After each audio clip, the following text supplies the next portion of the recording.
Hello, today we remember the birth in 1862 of Claude Debussy, who wrote, among other compositions, the music called La Mer, in which he tries to evoke the various moods of the sea, its turbulence and its calmness. And one of the things that interested me as I looked up a bit about this piece of music was that it has a section which is based on the Fibonacci sequence of numbers.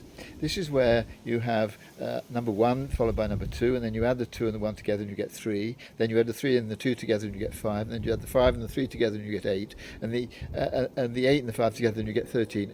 And so it goes on, always adding a number which is the sum total of the previous two. So Debussy in La Mer has a section where he deliberately uses this structure, and he tells his publisher that he needs to add a bar in order to make it fit with what he calls the divine number. So he has a section of 5 bars that has a theme, followed by a section of 8 bars which has another theme, and then he moves on to another kind of part of the music that is the next 13 bars, and then the next 21 bars are another section of music, and then the climax comes in bar 34. And he did this presumably because, along with others, he realized that there's something about that structure, that pattern, that makes a piece pleasing to the human ear.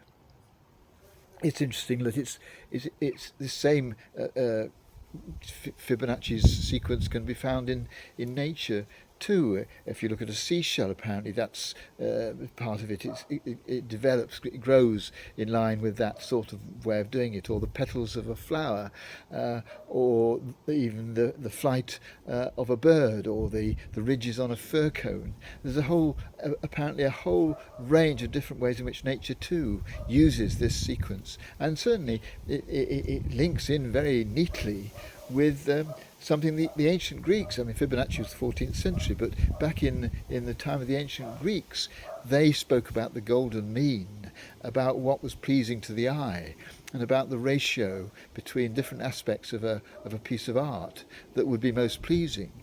And it's interesting that there's a link here, because if you divide the top number of Fibonacci's sequence with the one below it, you get a ratio of 1.618, etc., etc., etc., to 1.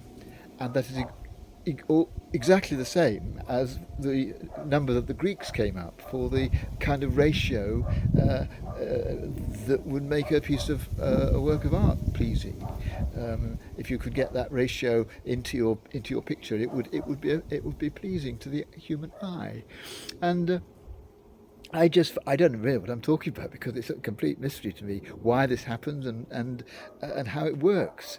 But the idea that we can link together mathematics and the world of nature and the world of art, and find a linking theme in those, all of which, in this particular respect, are designed to give us human beings pleasure to the eye, or to the ear, and to get to us at a deeper level too.